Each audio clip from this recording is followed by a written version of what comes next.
માંગરોળમાં મકાન ધરાશાયી થતા બે રાહદારી એવા દાદા પૌત્રના મોત થયા હતા અને 3 જેટલા બાઇક પણ દબાયા હતા।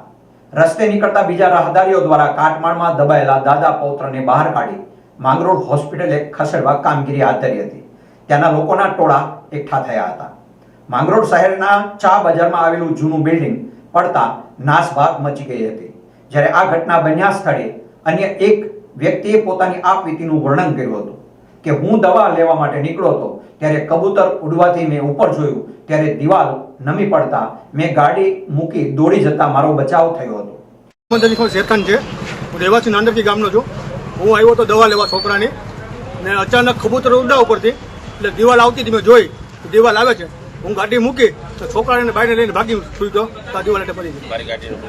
મારી ગાડીનું ખુદનું કચરો થઈ ગયું છે ને 3 ગાડી અંદર આવી ગઈ છે, 2 ફેલ થઈ ગયા છે। બાળકને મોટો માણસ છે, મોટી ઉંમરનો, 3 જણા દાદો પોત્ર થઈ ગયેલો છે। જ્યારે અધિકારીને સવાલ કર્યો હતો કે હજુ પણ આવી અનેક જર્જરિત ઇમારતો છે ત્યારે અધિકારીએ જણાવ્યું હતું કે આ અંગે 8 દિવસમાં કાર્યવાહી કરવામાં આવશે।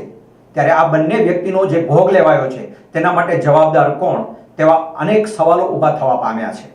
રજૂઆત સમયે પ્રત્યક્ષદર્શીએ જણાવ્યું હતું કે આ ઇમારત જ્યારે પત્તાના માફક ધરાશાયી થઈ છે ત્યારે હજુ હાલ તો આ શહેરની અંદર અનેક જગ્યાએ જૂની જર્જરિત ઇમારતો આવેલી છે। આ બાબતે હજુ તંત્ર વહેલું જાગે તેવી લોકોની માંગ ઉઠવા પામી છે। આજે જે ઘટના બની છે માંગરોળ ખાતે ચા બજાર રોડ પર એક માસૂમ બચ્ચું અને દાદા પોતરાનો બેનો ઇન્તકાલ થઈ ગયો છે। આવી જર્જરી આવી હાલતમાં જો બિલ્ડિંગો ન ઉતરતા હોય તો તંત્રને વિનંતી કે મહેરબાની કરીને માંગરોળમાં આવે તો કેટલી જગ્યાઓ છે, આવા કેટલા માણસો ભોગ બનશે, એટલે ખાસ કરી નગરપાલિકાને સૂચના આપવામાં આવે કે આનું જલ્દી ને જલ્દી કાર્યવાહી કરી ને આવી જર્જરી જગ્યાઓનું ખાલસા કરવામાં આવે, એથી બીજા કોઈ ભોગ ન બને।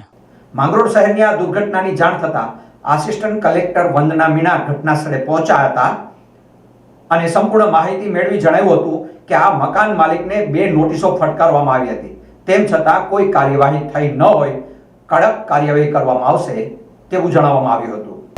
जिस भी जर्जरित बिल्डिंग में नोटिस इशू किया गया है उसमें हम यह जानकारी प्राप्त करेंगे कि कितने दिन में जो है मकान मालिक ने कोई एक्शन लिया है। अगर मकान मालिक ने कोई एक्शन नहीं लिया है और क्योंकि संपूर्ण जवाबदारी जो है डिजास्टर एक्ट के तहत मकान मालिक की बनती है नोटिस के अकॉर्डिंग, तो उनके अगेंस्ट कार्रवाई करी जाएगी।